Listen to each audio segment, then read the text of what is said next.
ప్రధాని మోదీని converted BC అంటున్న సీఎం రేవంత్ రెడ్డి మొదట వారి నాయకుడైనటువంటి రాహుల్ గాంధీది ఏ సామాజిక వర్గమో ఏ కులమో చెప్పాలంటూ బొగ్గు గనుల మంత్రి కిషన్ రెడ్డి అన్నారు.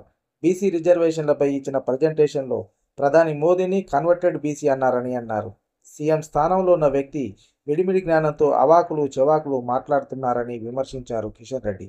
శుక్రవారం ఢిల్లీలోని తన అధికారిక నివాసంలో కిషన్ రెడ్డి మాట్లాడుతూ 94లో గుజరాత్లో కాంగ్రెస్ అధికారంలో ఉన్నప్పుడు మండల్ కమిషన్ నివేదిక ప్రకారం మోదీ కులాన్ని బీసీ జాబితాలో చేర్చిందని అన్నారు.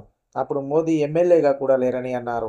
అప్పట్లో కేంద్రంలో అధికారంలో ఉన్నటువంటి కాంగ్రెస్ ప్రభుత్వం ఆ కులాన్ని జాతీయ స్థాయిలో ఓబీసీ జాబితాలో చేర్చిందని అన్నారు.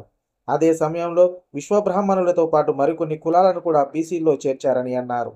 ఆ తర్వాత కూడా చాలా కులాలను ఎస్సీ ఎస్టీల జాబితాలో చేర్చారని అన్నారు.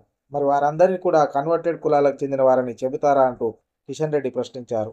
పెంచిన బీసీ రిజర్వేషన్లతో రాష్ట్రంలో స్థానిక సంస్థల ఎన్నికలు జరగాలని బీజేపీ కోరుకుంటుందని అన్నారు.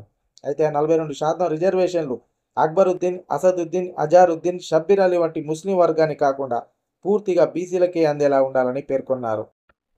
కాంగ్రెస్ పార్టీ కులగణనలో 56% బీసీలు ఉన్నట్లు తేలిందంటూ అందులో 10% ముస్లింలను చూపించిందన్నారు.